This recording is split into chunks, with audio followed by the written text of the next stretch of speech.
My name's Larry Summers. Welcome to the JFK Junior Forum. I am delighted to have the opportunity on behalf of the IOP, the Belfer Center, and the Future of Diplomacy Project to welcome Tom Donilon to Harvard, to very briefly introduce Graham Allison, and then to introduce my friend Tom Donilon at greater length.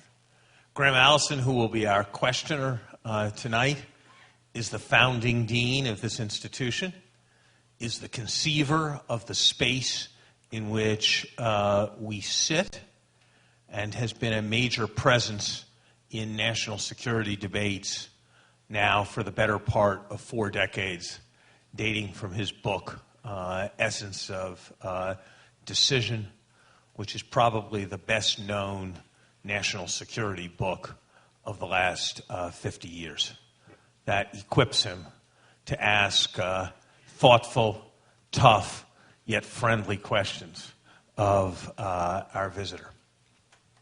Tom Donilon and I have been friends since I met him in the 1988 presidential campaign. At the time, we're the same age. I thought of myself as very young in 1988, and I was certainly completely inexperienced in the world of presidential politics at that time.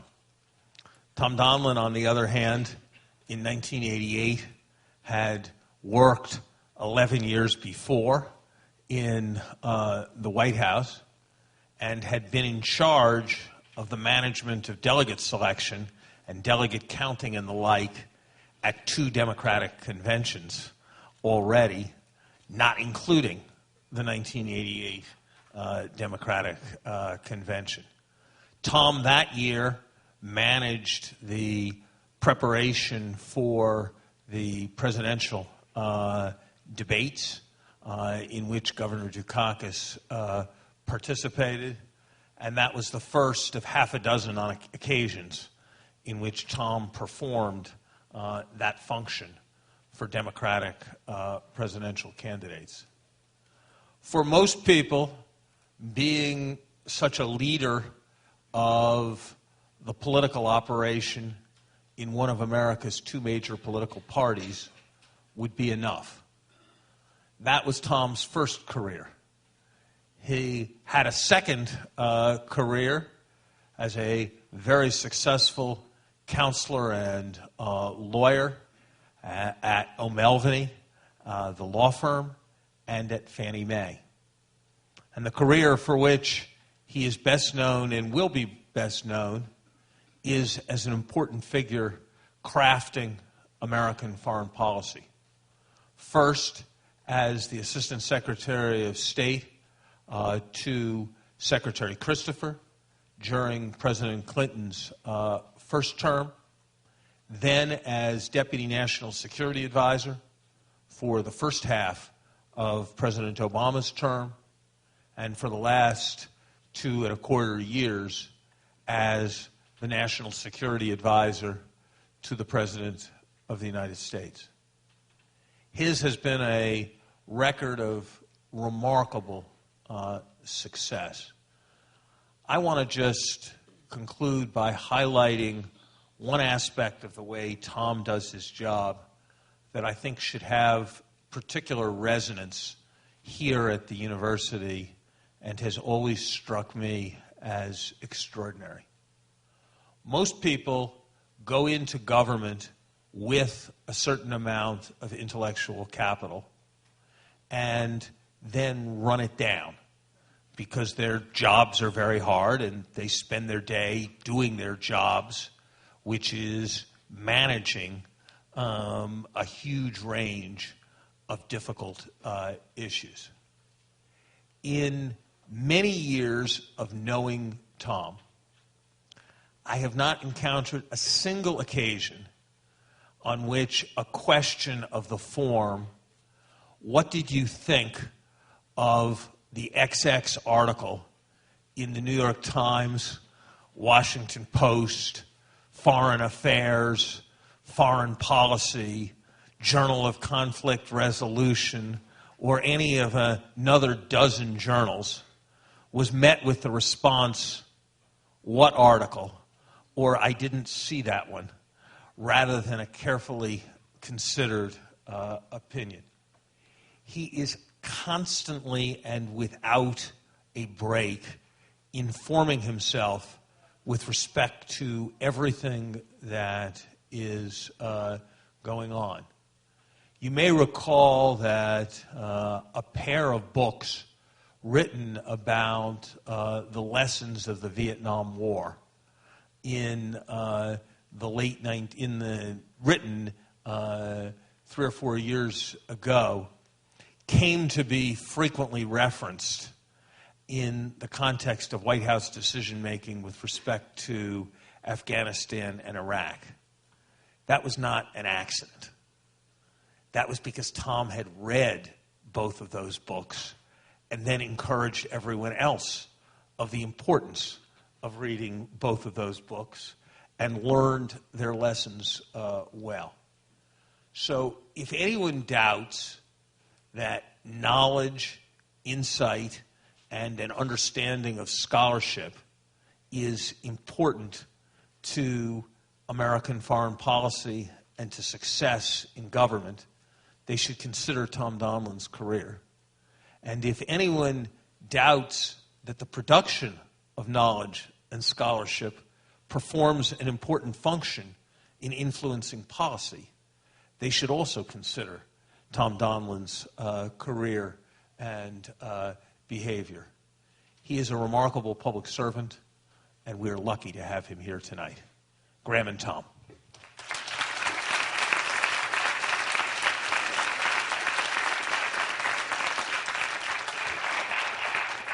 Thank you very much, Larry, and it's a great honor to welcome Tom back here to the forum. We were teasing earlier when Warren Christopher, for whom he worked in a previous life, was coming to the forum. Tom was actually here with him as his chief of staff, and as Larry said, it's quite hard to believe, but Tom was 25 years old when he ran the first national convention. So this is an amazing career. But what we're going to do tonight is start with a conversation. At Tom's suggestion, we're not going to do quick Q&A, but rather a conversation about topics that I think may be of general interest to all of us, including how he thinks about things, as well as what's the answer to this or what's the answer to that. And then we'll go to the audience where there's an opportunity for you to ask your questions, and all questions are welcome as long as they're to the point and brief. But Tom, let me start out. There are plenty of students here tonight who maybe they're a freshman in the college, or maybe they're a student in the public policy program at the Kennedy School, and they would imagine or hope or aspire in their dreams that they might grow up to have a career sort of like yours. But then occasionally you'll hear a comment, and Larry already picked it up, well, I do policy, but I don't really do campaigns and elective politics because that's sort of something else. Now you basically are, at least there's two Tom Donilons, and they're an integrated fact. So tell us a little bit about politics and policy as that would relate to somebody who's thinking about a career like yours. Thank you, Graham, and thank you for having me here tonight. And Larry, thank you for the kind introduction. Before I answer your question, I want to talk about Larry for a second. Larry and I, as he said, have known each other a long time, but I want to talk about Larry's last period of public service. When Larry came into the White House in 2009, the country was going through its greatest economic crisis since the Great Depression. We had lost, and I wanted to get the numbers here, so I'm going to look at a sheet here. We had lost 2 million jobs in the 3 months ending in February of 2009, which was the greatest pace and loss of jobs since 1945. The banking system was under great stress, and the economy and the nation was really on the precipice. And the president called on Larry to be his chief economic advisor as the director of the National Economic Council. And Larry did an extraordinary job. When you reflect back on it, and I want to reflect back on it now through the prism of the results, which is what's critical, obviously, the architect of the Recovery Act, the person who led the international response to the economic crisis, the global economic crisis. An architect of putting together the G20 as the primary and premier mechanism for managing economic crises, the co-chair of the Auto Task Force. And these contributions were critical to the American recovery. And the results today, of course, are 29 straight months now of private sector job creation. I don't know, Larry, a dozen quarters of economic growth. And I think critically and comparatively, the United States, I think, is among the only economies today who has recovered to its pre-crisis level. And Larry had an awful lot to do with that, and I just wanted to recognize that tonight in terms of contribution. And it really was an extraordinary effort that Larry put in working with President Obama on the economic recovery for this country. So I wanted to mention that. Well said. Very good. So politics and policy. Right. A couple of things. Number one, and people who are here tonight, I think, are thinking about this decision, decide to get involved in public policy. And even if your initial steps here are in the private sector, keep your hand in it. Find opportunities. Read deeply in it, almost in a systematic way, and look for opportunities to get involved is the first thing that I would say. Secondly, Larry's point's exactly right. The coin of the realm in policy is good ideas and intellectual capital. And it really is inside one of the great struggles that you have, which is to constantly try to access new and fresh intellectual capital, to avoid groupthink, to avoid constantly going over the same ideas and just implementing them and not being able to step back. And one of the ways in which you avoid that, right, is to look outside for fresh intellectual capital. And it matters a lot. Institutions like this matter a lot. The production of ideas matters a lot to the future of this country. And policy matters a lot. And I think the example I just gave with respect to the comparative economic recovery of the United States to many other parts of the world is a good example of that. Policy matters. With respect to my own career and the integration of politics and policy, I think that actually the careers that I had in politics, which you outlined, and the career that I had in the law, actually made substantial contributions to my ability to do the job that I have today.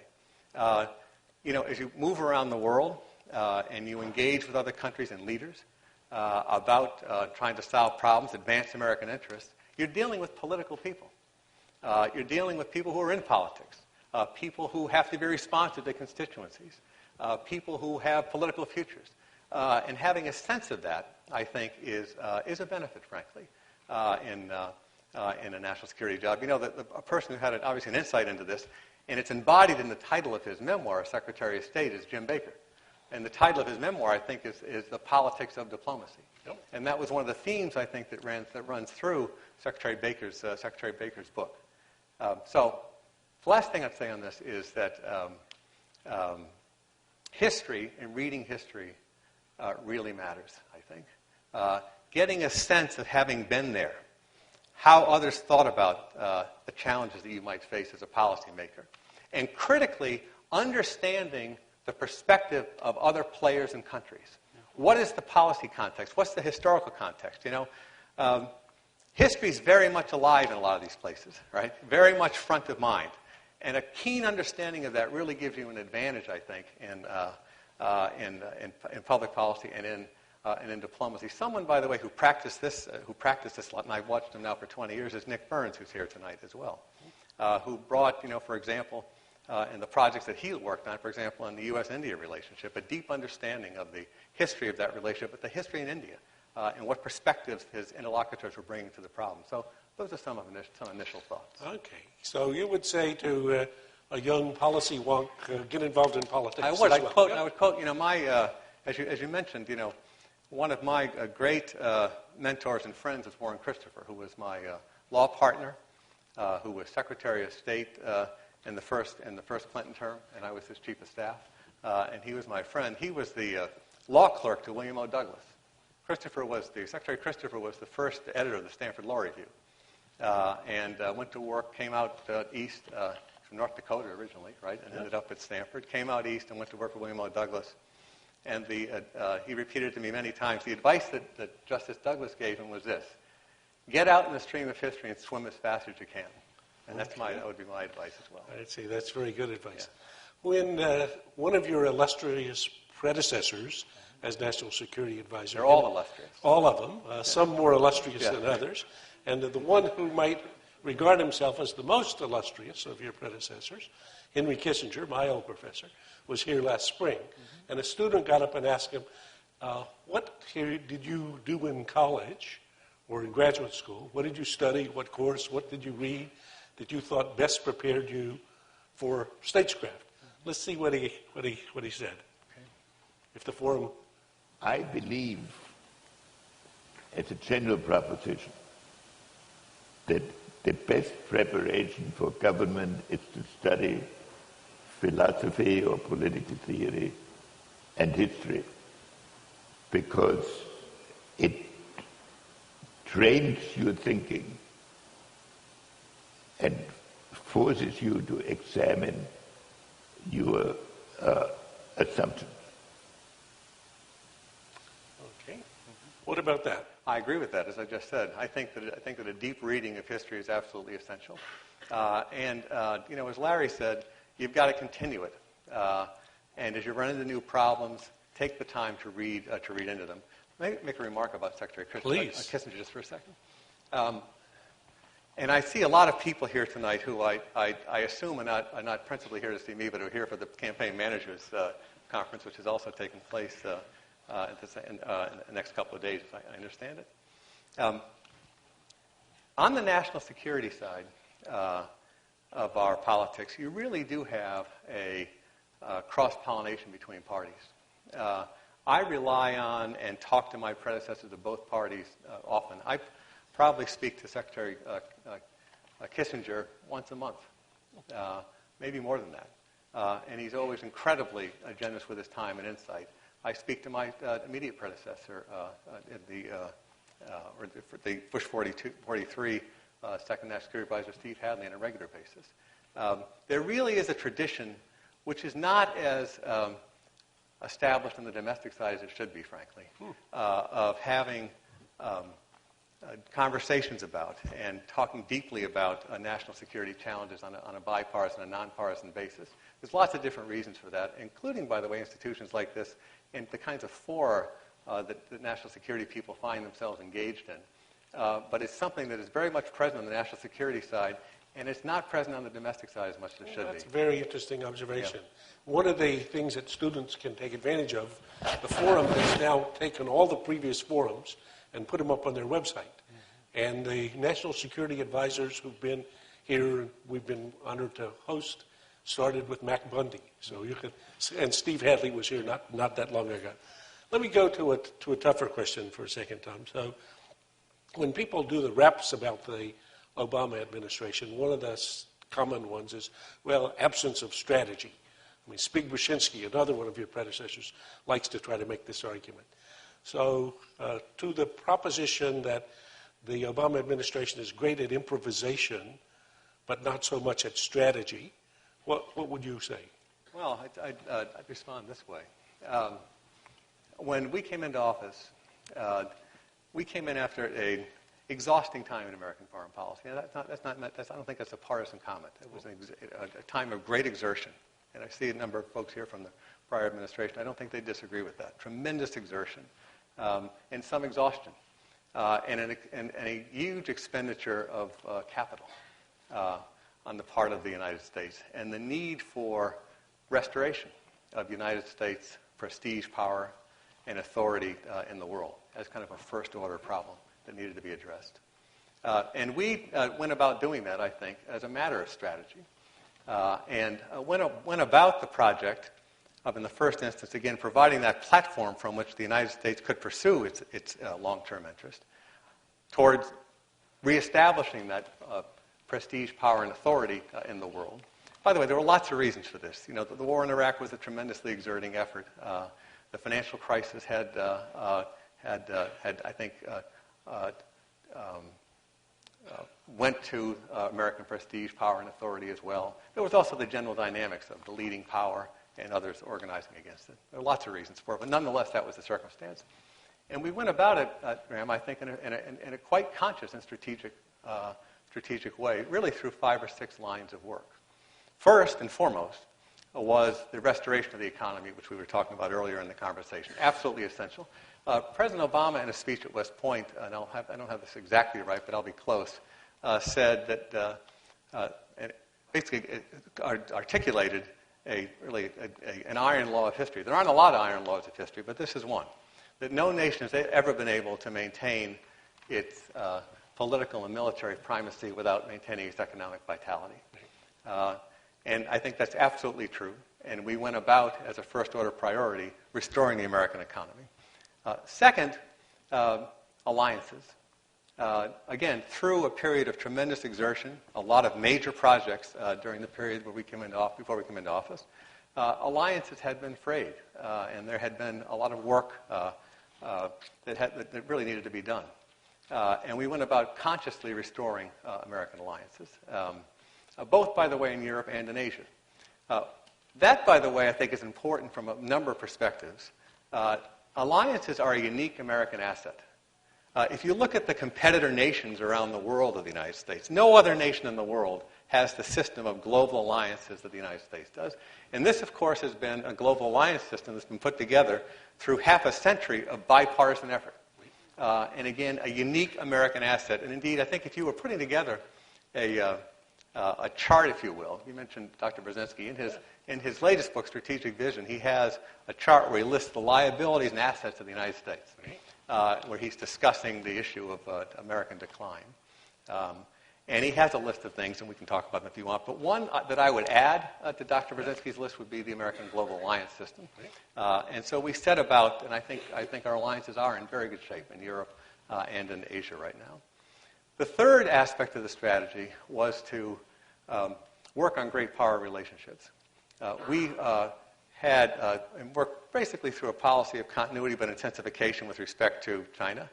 But in Russia, if you recall, in the summer of 2008, there was the Georgian invasion, and the Russian relationship was at a low point.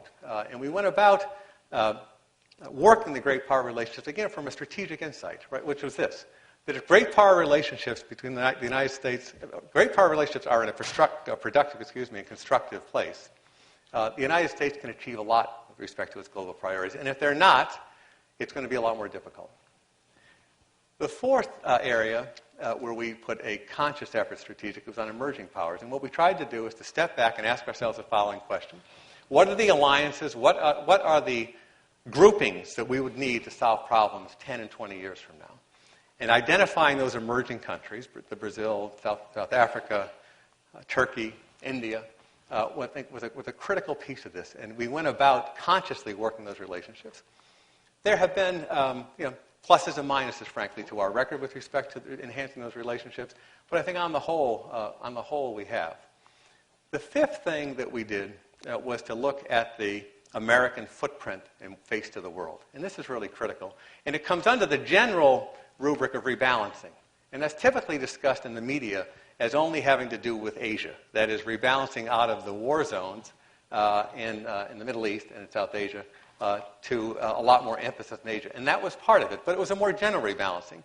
And again, the question presented was, and every new administration comes in and asks themselves this question, where are we overinvested and where are we underinvested?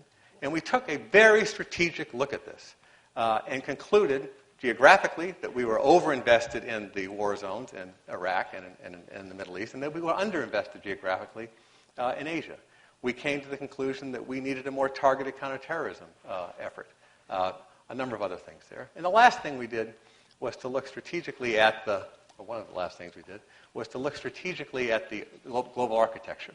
And we can have a longer conversation about this, but we wanted to build an architecture for the 21st century, and one of the things, obviously, we gave an example earlier, was, for example, the G20, where we asked ourselves, is the G7, G8 mechanism really an effective mechanism for managing economic crisis? And we came to the conclusion that given where the world was going, right, where it was, that having a mechanism that represented 85% of GDP would be a much more effective mechanism. We put together the G20 mechanism. So I guess that at the end of the day, I'd answer the question you asked in that way, that we had a specific problem, a specific strategic problem that we had to address, and we went about half a dozen or so lines of efforts to do that in a very conscious way. Okay, and Tom, you mentioned the declinist proposition. So that's one of the topics that's much debated here. Joe has been actively involved in this debate. So obviously, as Americans, we know inherently we deserve to be number one. Providence declared us to be number one. We couldn't conceivably be in decline. But when you do the balance sheet, what do you think? Well, let me talk about that for a second. I think if you look at the fundamentals, in fact, America is not a nation in decline. And indeed, I'd ask, let me start with a kind of a broad answer to your question. If you ask yourself the following question, which among our competitor countries, right, has a better position going forward than the United States? And the answer to that question is the United States has a far better position in terms of fundamentals comparatively going forward. And indeed, you had the clip from Dr. Kissinger earlier. I asked him this question once a couple of years ago. And his response was quite straightforward. He said, well, what country in the world would you rather be national security advisor for other than the United States? And I think that's a pretty good answer to the question. The other thing that I would say about this is that we've seen this before, right? And we've seen this question asked. And again, Joe Nye has done tremendous work on this. Well, I don't know what year Bound to Lead was, 1990 maybe? 1990, yeah. Has been looking at this question for a long time, right through his latest book on power. And America has an instinct to ask this question a lot. To ask this question about how are we doing? Are we in decline? Are we moving forward? What do we need to keep moving forward? It's in the American psyche, it's in the American character, and it is one of the great attributes in terms of preventing us from going into decline.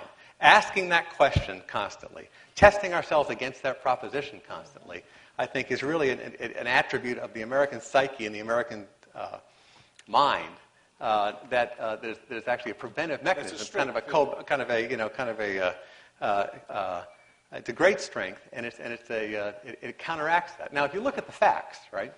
Again, if you do the balance sheet, I think a fair reading of it would indicate, what again in Dr. Brzezinski's book he calls residual American strength, right? And if you take the list, it's a pretty powerful list, and it really isn't comparable to the rest of the world. Our economy is the biggest economy in the world, but in terms of quality, obviously, and per capita income, it is a very strong economy, right? I think and again, Larry will correct me, I think the per capita income in the United States is 6 or 7 times that of China today. Probably 47 to 7 or something like that. A very strong economy. Second, we are an innovative society. And again, that's a huge strength of the United States.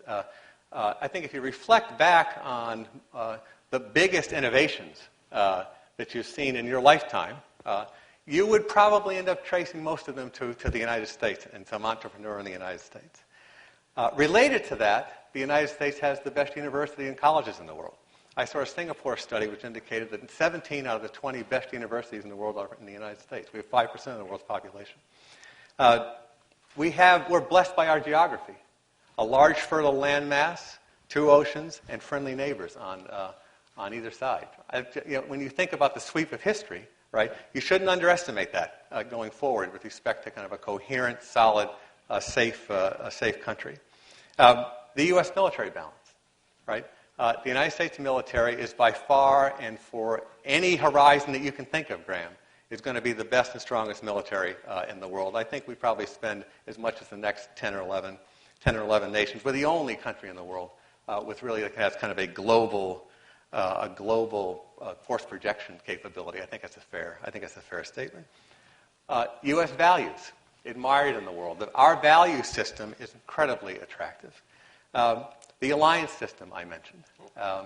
And 2 other things that I'll mention quickly. One is the quality of our leadership. Just last week I saw it.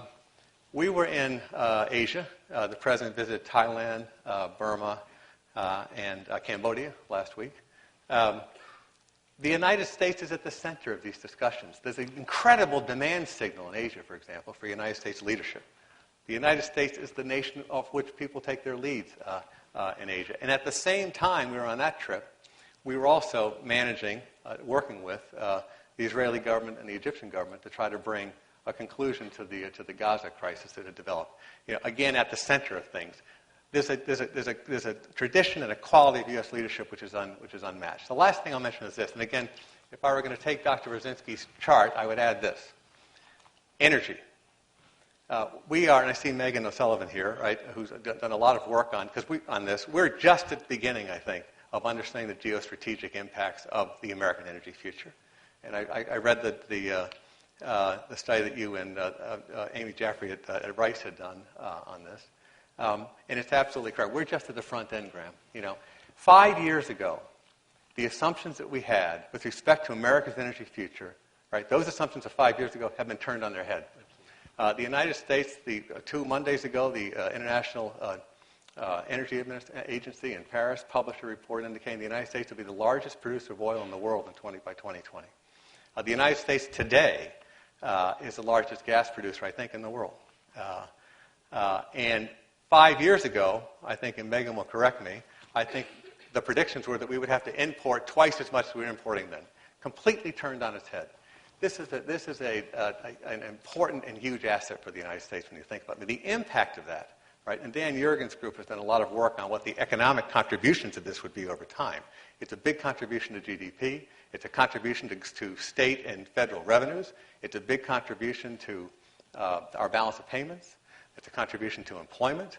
And again, as I said earlier, the geostrategic aspects of this, of the prospect of the United States essentially being, or at least maybe within the Western Hemisphere, being energy independent, if you will. You're never independent of a global market, I understand that. But having the security of having energy produced, any we have to import, being produced in this hemisphere, is really an important and set of events to understand. And again, I think we're just now at the front end of understanding the geostrategic impact of it. But it is a very big one on that balance sheet. Okay. So I take it that the answer is you disagree with Spig. Well, I would. Now, listen. But having said that, let me finish. I'll finish on this. There are challenges, and again, it's a big lays them out in his book. I think Ed Luce's book, A Time to Think, is a book that has to be dealt with, frankly, in terms of raising concerns about America and its future. Neil Ferguson here has written very powerfully about the debt issues that the United States has going forward. But if you take those challenges and you lay them against the American strengths that I laid out, and I could go on a long time about this, I won't, but if you take that and lay it against those challenges, I think you come to this conclusion. They're mainly challenges of political will and governance.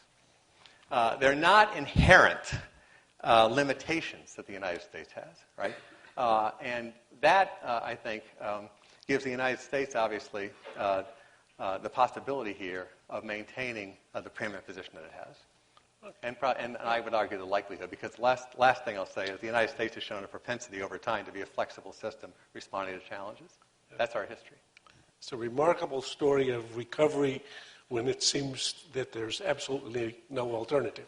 And maybe that's what we'll see in Washington now. I hope so. On nuclear danger, let's turn to a different topic. When McGeorge Bundy was here for the 25th anniversary of the Cuban Missile Crisis, which we just went through the 50th of, he offered a little perspective. Let's see if this video works. Another one. What I learned from all this reinforces a conclusion that many of us have reached, and not just those of us who participated in this particular crisis, that one of the great keys to the avoidance of danger in the nuclear age is to understand what is and what is not a vital interest to your opponent, and to understand the importance of his understanding what is a vital interest to you. I think that in one sense, what we have been learning in the last 2 days is that with more far-sighted, better informed governments, more able to communicate with each other openly and honestly, the Cuban Missile Crisis need never have happened. So nuclear danger. You're better to answer that question than I am. Well, no, but President Obama made this a signature issue. His first international speech, the famous Prague speech. This is in his bones. It's in your bones. Okay. You're looking to the second term. Iran is kind of the first challenge up. So here's Mac saying, did we understand what their vital interests were? Did they understand what our vital interests were? Did we understand how they were looking at the world? Did they understand how was this necessary? Was it not? So tell us a little bit about second term nuclear agenda as you think about the broad picture, as well as the Iran as the I think probably most urgent issue. Yeah. Okay. Let me start with as you said, with the broader take on it. As you said, in May of 2009, the president laid out his agenda with respect to nuclear policy, and we've implemented a lot of this. Right. The president declared that the United States would undertake a policy that would diminish our reliance on nuclear weapons and would diminish the number of nuclear weapons that the United States had deployed. And we undertook a negotiation with the Russians, then into the START II treaty successfully. It's been ratified by the Senate.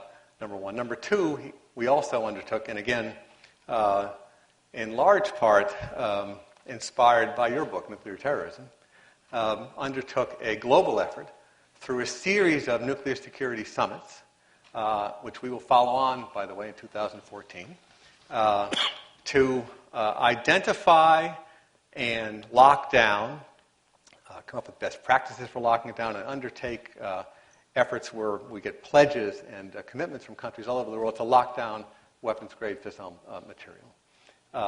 And that's an ongoing process and one that the president will continue to press into the second term. With respect to the first, by the way, we also believe that we can achieve further reductions and would undertake a negotiation with the Russians to do so going forward. The Non-Proliferation Treaty and the norms against proliferation are absolutely critical, and that's where Iran comes in. And from the outset of the administration, this has been a top priority. In no small part because of the threat to the international non-proliferation regime, as well as to the direct threats from Iran possessing a nuclear weapon. And we undertook from the outset to engage the Iranians, and we did so directly at the outset of the administration. The Iranians were not able at that point to respond. I think a lot of it comes out of the June 2009 election period.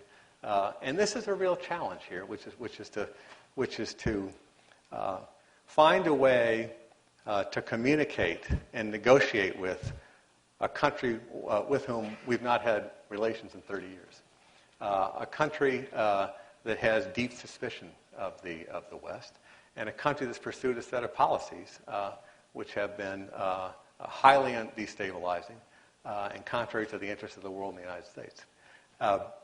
Nonetheless, we undertook this effort, right? It was a bona fide effort. But we said to the Iranians, and we said to our partners who encouraged us to undertake this effort, if the Iranians take us up on this, we'll negotiate with them, and we'll see if we can come to a resolution of the nuclear program. If they don't, we will pursue an effort to present a choice to them. And that would be a pressure campaign that we would launch, and we did launch that. And we have, since then, put the toughest sanctions on Iran, I think, have been on any country in many, many years. Tremendous pressure. And today, we continue to try to force that choice. The Iranian economy today has seen the value of its currency drop precipitously. It has official rates of inflation, I think, are up to 20%, high unemployment. Trying to force the point where the Iranians decide that, in fact, they need to sit down and have a discussion. But this challenge that you have about overcoming the suspicion and trying to get to the right decision makers, this is a real challenge with respect to the Iranian program. The president has attempted to do this directly. We will continue the pressure campaign. We have essentially what I would describe as, in terms of the pressure campaign, a multivariable, simultaneous set of efforts that we're doing: economic sanctions, political isolation. We're building up in terms of protecting our allies in the region. We have a very big presence in the Persian Gulf now, as you know, and a number of other things to try again to present this choice that would allow the Iranians to try to find themselves at a place where we could have a direct discussion. Because I think only a direct discussion is going to be able to address the problem. But it will involve the Iranians making a strategic decision too. Okay. Let me take you to one more question, and then I'm going to open it to the audience. Tom, I think Vice President Biden says Donilon is the most important person in the national security decision process. And you've studied national security decision processes. You've thought about different national security advisors. You and I have talked about how you've sort of considered how you're trying to manage your role. Talk about the interaction between secrecy on the one hand and a 24/7 culture of leaks, intrusive press. And a good example is the bin Laden affair, where I think the biggest surprise to most people was that the U.S. government kept the most interesting secret in the world secret for 6 months while you deliberated. So what is secrecy, how does it relate to a sound deliberative decision-making process as you think about managing NSC? Yeah. Well, the first thing I would say is that process and structure really matters in national security policymaking. Eisenhower said that a good process won't guarantee you a great policy result, but a bad process will pretty much guarantee that you don't get to the right answer. And I think that's right. And we constructed from the outset very consciously a process for deliberation and timely decision making. Our structure is based on the structure put together by Brent Scowcroft and Bob Gates and the Bush 41 administration, and we did it quite consciously. And it involves a series of committees, from interagency policy committees to a deputies committee, which is really kind of the principal operational committee in the government, to a principals committee in the National Security Council. And we put in place a set of rules of the road, if you will, when we came into office, that pretty much guaranteed the principals, if you will, the principal foreign policy decision makers, that there would be timely decisions made. That the process would be to them transparent, that we would have careful written records that would be circulated within 24 hours of meetings, that there would be, again, careful deliberation and access to the president on a structured basis, that everybody agreed that this was the sole process, that they would work through. And it's worked quite well. And I think that was the backdrop against which we undertook the bin Laden operation, because that was the platform on which we operated. And the key people were used to this process, trusted this process to rigorously review options and come to decisions.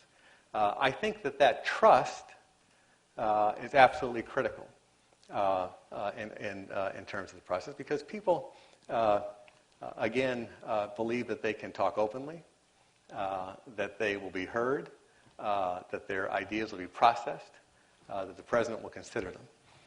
And that's essentially what we did in that. Now, secrecy and confidentiality is absolutely critical to the national security process.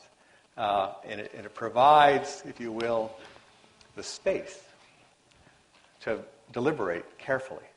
It provides the space to consider all ideas. It provides the space for people doing these deliberations to speak openly with each other. And again, you can only get there, I think, through having the right team, the right process, a process which has built a culture of trust. And that essentially, I think, was really critical to the bin Laden operation. You're right. We essentially began the deliberations on the bin Laden operation in August of 2010, and the operation was in May of 2011. And we had, I think, probably 24 interagency meetings on it during the course of that period. It's an amazing, given the well-known fact in Washington that nobody in Washington can keep a secret. I remember once you said the only way to keep a secret in Washington is not to tell anybody. Well, that's a fair thing. And you kept it to a quite tight circle, but part of a deliberative process that had already been established. Part of the deliberative process had already been established, right? On a consciously small basis. The other thing is, Graham, frankly, is that the President Obama's national security team understood the importance of this operation, understood how critical this was to the national interest, and dealt with it that way. And indeed, by the way, in terms of secrecy, on this operation, we had operational security was absolutely essential. Why? One, as I said, as part of the process, right, in order to have every option assessed. But second, in terms of the operation itself, if the operation had leaked, I think we would be guaranteed that Osama bin Laden would not have been at Abbottabad in the compound. If the operation had leaked, it would have put the special forces who carried out this operation in grave danger. And so operational security was absolutely essential. That was an amazing process. Do you want to say something? Oh, okay. This gentleman gets to go first here. Can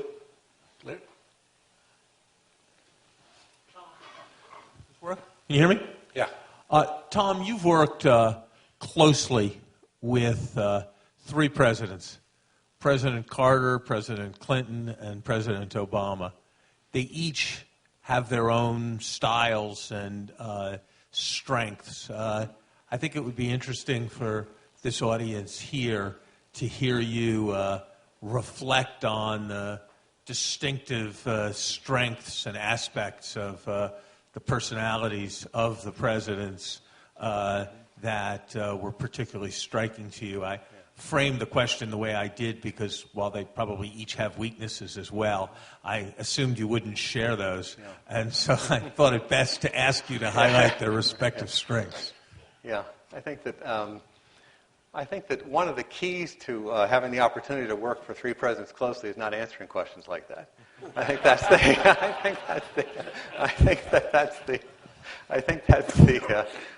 the first thing that I would say in response. Listen. I've been privileged to work with three presidents, as you said, Larry, and I also am fairly old school about this, and my observations on my interactions with the presidents. I think I'll keep for another time. Yeah. Good. We'll let this gentleman, and please introduce yourself. Questions should be on any topic you want that's relevant, as long as they're brief. Great. Mr. Donilon, I want to thank you for being here to start off. My name is Ibrahim Khan. I'm a junior at the college from Lahore, Pakistan.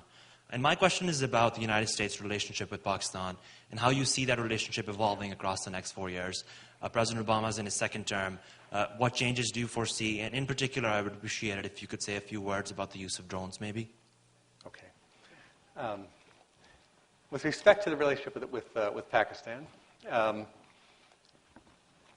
it has had its challenges, and it's understandable, frankly, under the stress of conflict in that region for an extended period of time, including the United States' involvement in Afghanistan since the early 2000s. Point one. Point two is that Pakistan has been a critical partner of the United States in terms of its counterterrorism efforts. And indeed, Pakistan has lost many thousands of its own forces in battles with terrorist groups. And that partnership with the United States has been critically important. It's important, obviously, as part of the effort that we've undertaken since coming into office, working on the work that our predecessors have done to make every effort we can to defeat Al-Qaeda and their associated forces. And we have done that. And we have managed a targeted effort every single day of the week to do the best that we can do to put Al-Qaeda and associated forces on the path to defeat and to protect the United States of America. And the frame for this is really important for the second part of your question, which in the frame here is that we are in an armed conflict with Al-Qaeda. Back to Pakistan for just a second, though. Again, we've had disagreements, and we have had episodes where there have been difficulties. And indeed, one of the difficult moments that we had was in the wake of the Abbottabad raid, frankly, and our effort to get and to bring to justice Osama bin Laden. And we took that into account, that in fact that there would be sovereignty concerns in Pakistan.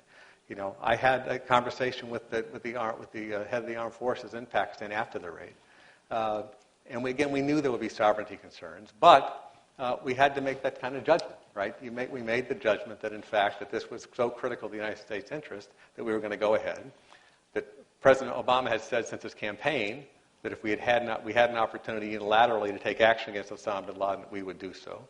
And number three, that, as I was saying to Graham, operational security mandated that we didn't tell hardly anybody in our own government, never mind another government, with respect to this. So, again, we've had ups and downs. I think right now, and we also had a terrible incident, last November, where the United States forces mistakenly killed a number of Pakistani forces in a terrible incident, which we had to work through.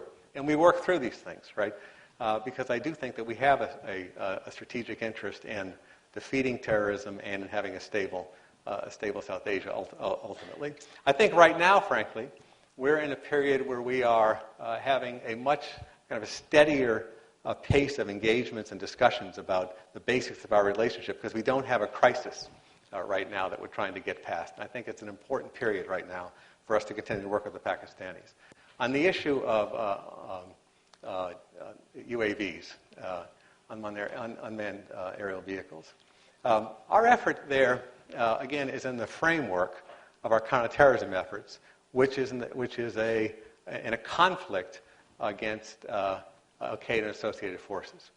When the president came into office, he mandated that we undertake a targeted effort, an effort focused not in some general way, but in a very specific way on those individuals and groups that presented the greatest threat to the United States.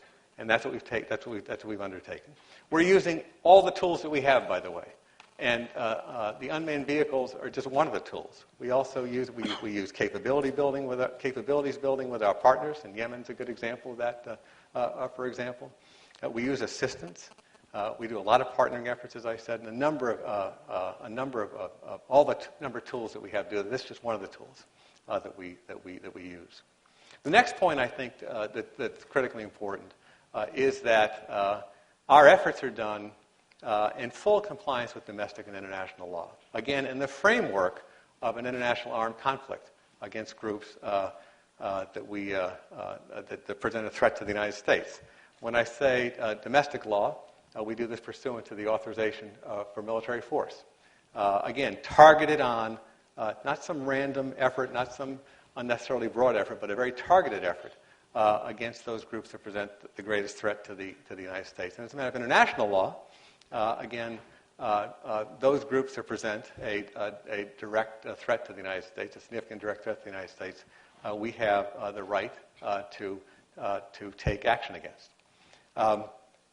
It's done prudently, and it's done in a narrow way, with a lot of deliberation and very conscious with respect to collateral damage and civilian casualties. And indeed, if you think about the tool, and again, it is a tool,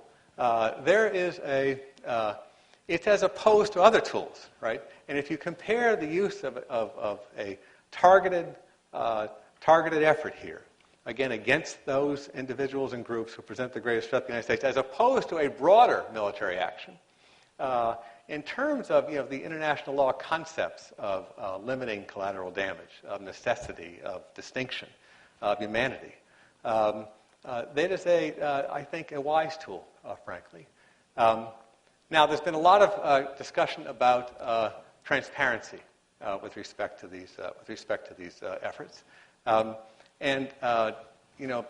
Jack Goldsmith, who teaches at the law school here, made this point very powerfully, and I guess not his latest book, but the book before that.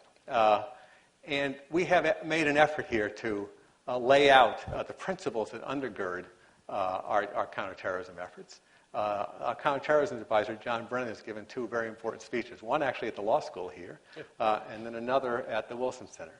The Attorney General has addressed the question of whether a United States citizen could be considered a leader of an enemy group and could as a matter of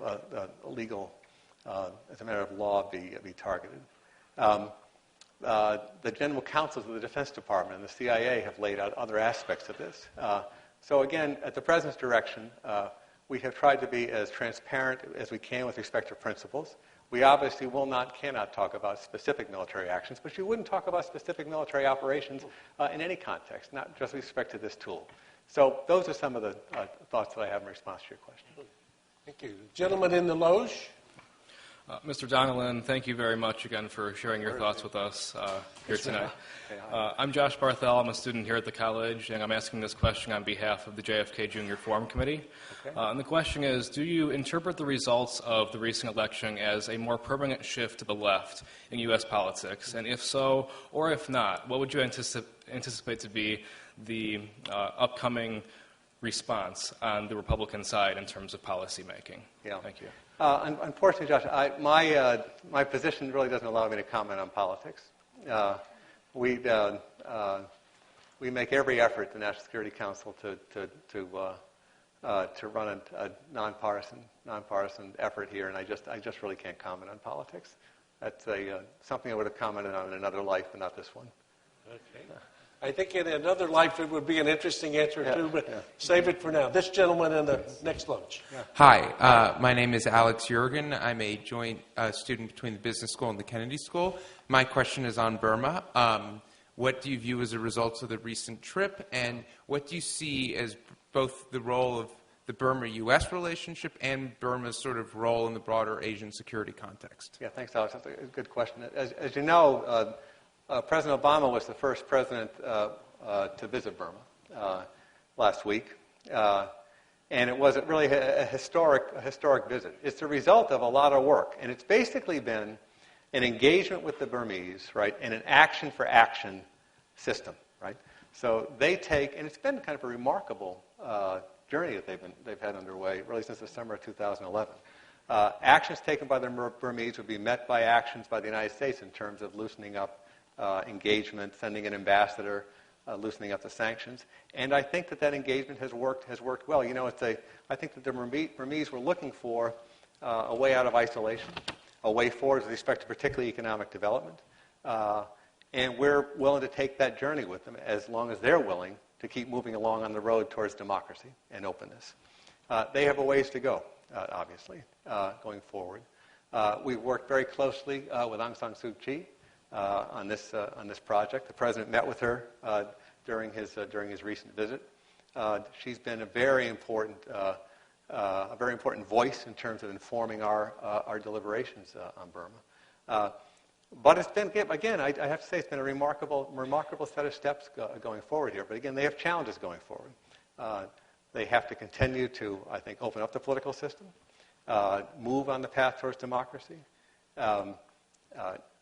They have ethnic conflicts, which, as you know, are a very big problem for them that they need, and they've taken steps to engage in preliminary, if you will, understandings with various ethnic groups. You know, in Rakhine Province, they have a very active and terrible circumstance underway with the Rohingya minority group there.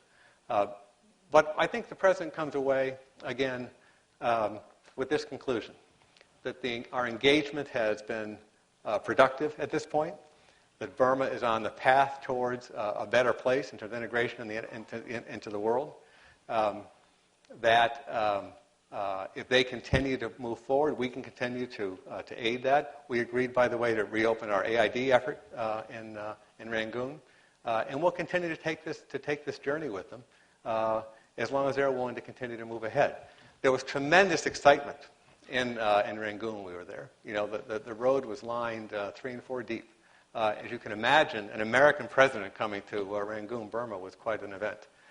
You know, they have tremendous poverty problems. I think only 20% of the populace has electricity, so there's a lot of work to be done.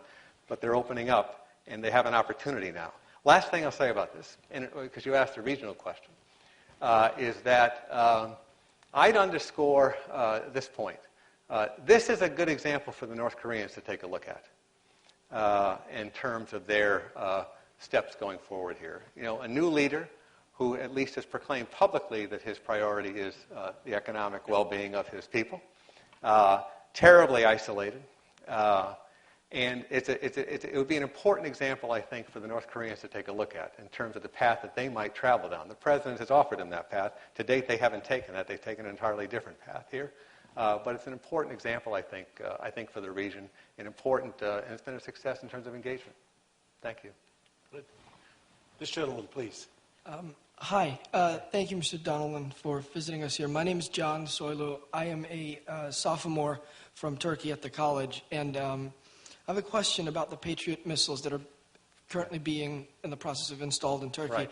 NATO is looking for missile sites, and some in the Turkish media have argued that Russia and Iran's vocal opposition to the placement of these missiles is because the U.S. or Israel is going to strike Iran, and this will provide defensive capabilities to the NATO bases in Turkey, and then Syria is just an excuse, which is a very interesting comment. How would you respond to those comments? I'd say a couple of things about it. And there's two different aspects to this. There's the general European missile defense system, which is being put together, and Turkey is a NATO member. And they have agreed, as part of that European-wide project, to participate in terms of having a radar in Turkey. This is for the protection of Europe generally, and an important role for the Turks to play. We, by the way, as I said in my opening comments to Graham's question, have undertaken an aggressive effort, and a deep effort, to establish a really productive relationship with the Turkish government as an emerging power. The first trip that the president took as president was in April 2009. He went to the G20 meeting and the NATO summit in Europe, and then went to Turkey. And that was not a coincidence. That was a statement by the United States that the United States was going to invest in the relationship with Turkey as an important partner in the Middle East and elsewhere in Central Asia. I have to tell you that I think to date that has been a big success. That the personal relationship between Prime Minister Erdogan and President Obama has become quite good and quite productive. And the relationship between our two nations, I think, has really deepened and been quite productive. Now, on the second issue that with respect to missile defense is a more recent issue, right? And that is that the Turks have requested that NATO provide them with some missile defense capabilities with respect to the potential threat from Syria. And as a NATO ally, that is something obviously that we obviously would be very much in favor of in terms of protecting the safety and security of our ally there. So it's not that's expressly about their concerns about what's going on in Syria. And so there are two different aspects to it. There's the general missile defense system of which Turkey's agreed to be part, and that's NATO-wide agreed at 28 nations. Our phased adaptive approach, but then there's a second piece which has specifically to do with concerns that the Turkish government has with respect to threat from Syria. Yeah. This lady on the left, please. Yeah. Thank you very much for speaking with us today, Mr. Donilon. My name is Neha Dalal. I'm a freshman at the college. So over your career, what have you seen as some of the major shifts in how we address the issue of national security? Specifically, how have issues like the economic recession, like changing demographics, like globalization, even like the political gridlock, affected how we address such issues? And how do you see these issues continuing to change over the next 4 years and further? 40 years, okay. That's a hard question. I do think I just respond this way. It is absolutely essential for the United States to regain its economic footing and for us to get on the path to growth. Absolutely essential, obviously for the people of the United States, but also in terms of our position, leadership position in the world. And we're on that path. And again, Larry can comment on this more expertly than I can.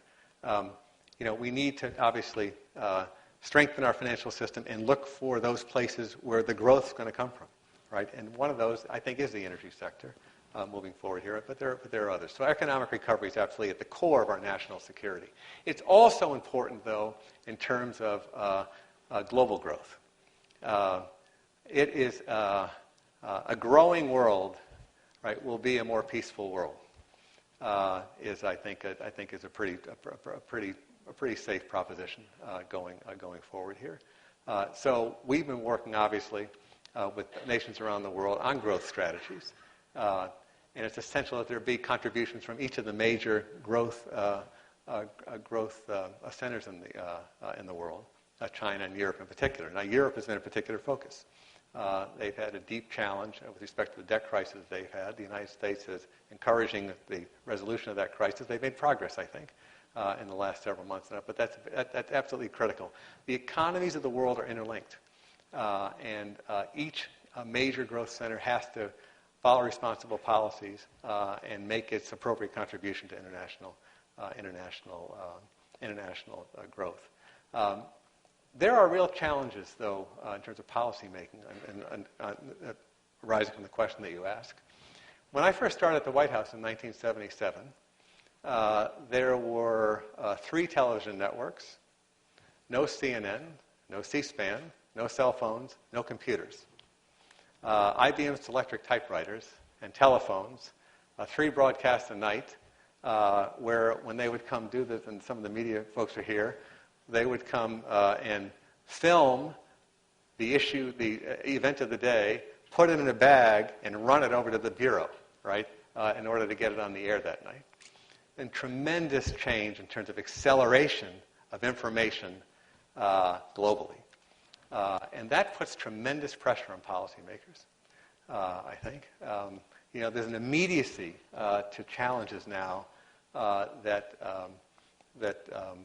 you didn't face even 25 years ago. And that acceleration is going to continue, I think. And it's a real challenge for policymakers. It's a real challenge for policymakers to put in place the ability to deal with this. It's a real challenge for policymakers to make sure you have processes and systems in place which allows you not to be caught up in the cascading crises of the day, but to have a way to look forward, to deal with longer-term challenges. So the world you describe is a challenging one for policymakers going forward, I think. So Kathy is telling me we're close to the end here. We're going to take these 3 questions just briefly. State your name and the brief questions, and then we'll let Tom wrap up for these 3. This lady in the loge, please. Thank you so much for your remarks. I'm Elsa Kania. I'm a student at the college, and with regard to Iran's nuclear program, how do you characterize China's current position and level of cooperation with U.S. efforts, whether in terms of sanctions or reducing oil imports, and what role do you see China playing in the pressure campaign that you described? We'll take this. Yeah, what was the last part of the question? What role does China play? What role do you see China's playing in the pressure campaign that you described? Okay. This gentleman. Hi, Jacob Dalal from the Kennedy School. You mentioned briefly the 2009 election in Iran, which was followed by the Green Movement, that short-lived uprising. With the benefit of hindsight and the Arab Spring and the regimes that were toppled during the Arab Spring, what might President Obama have done differently during that short-lived effort, and what should he have done the same? Okay, and you get the last question. Hi, my name's Sita Gofard, and my question is very simple, actually. What most keeps you up at night? And what, I guess, looking at all the challenges you faced, what are you most sort of apprehensive about? Okay. Good, thank you. I think that may fall. 3 easy questions. I think that may fall into the same category as Dr. Summers' question on China and Iran. They have been a very good partner with respect to our Iranian policy. Iran opposes the Iranian acquisition of a nuclear weapon. They've made that clear. They have participated actively in the campaign, the effort to try to force a choice on Iran. They participated actively with us and in close cooperation with respect to the economic sanctions efforts that we've had. And they have, as you know, in the last round of reviews, had a reduction in the amount of imports of Iranian oil. And they'll be a close partner going forward, we hope as well. It's been, on China, and we haven't had a chance to talk about it tonight. I've spent an enormous amount of time on this and a lot of time with the Chinese leadership. This has been really a very big project for the Obama administration. President Obama has met with President Hu Jintao 12 times in the course of 4 years. We have had a deep engagement. We have elements of competition and cooperation with the Chinese. But I would say on the Iranian nuclear side, it's been in the main cooperation. Now they have, I think we have with them, a joint concern about stability in the Persian Gulf. We have with them a joint concern about the price of oil. They're a very big oil producer. And again, if you look forward, and I said earlier today that we're just at the beginning of understanding the geostrategic impact of our oil future, I think as China looks at their oil future, they are going to be very much concerned about future stability in the Middle East as a source of oil. So we have joint interests, if you will, that I think, as it must in every cooperation you have with another country, fuel our efforts. So I think to date that we've had a cooperative effort with the Chinese with respect to the Iranian project, and very important. As we've had on a number of projects with the Chinese, we've had our disagreements as well, and we have a lot of work to do with the Chinese, particularly in the economic area. But in this area, I'd have to say cooperation has been quite good to date. I would rather look forward with respect to Iran and what's going on inside Iran right now. Again, as I mentioned earlier, the economy is under tremendous pressure right now as a result of the sanctions. I think more than we appreciate here, and more than the Iranians expected, frankly, in terms of the pressure on their system right now. And I think it is forcing consideration of how they're going to deal with this. You really do have to ask yourself the question, if you're an Iranian policymaker, what exactly have we gained here, right? And what have we lost by the refusal to seriously engage with the international community on the nuclear program? What has been the cost to the Iranian people? What has been the cost to Iranian prestige and its position in the world? Today, Iran is more isolated, I think, than it has ever been. If you look at the polling data in the Middle East right now, if you looked at data in the mid-2000s, say 2006, 2007, you would have found approval ratings of the Iranian regime and the Iranian system, at 50 and 60% in most countries in the Middle East. Today, I think you'd find it in the teens or the single digits going forward. Why is that? It's fomenting sectarian conflict. It's the program, the nuclear program. It's a support for terrorism. So they are very isolated today. And the reason I said look forward is we do have elections in Iran, as you know, in June of 2013. And I think all these pressures are coming together on the system at a very interesting time. On the issue of what keeps me up at night, it all keeps me up at night, right? And but it couldn't be more interesting every day. It's intellectually challenging, invigorating, and a unique privilege and honor to work in the White House and work with the president. And I don't take that for granted any day that I walk in there.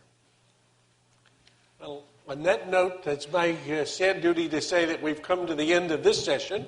We look forward to Tom coming back, but let's say thank you very much for coming and for your service.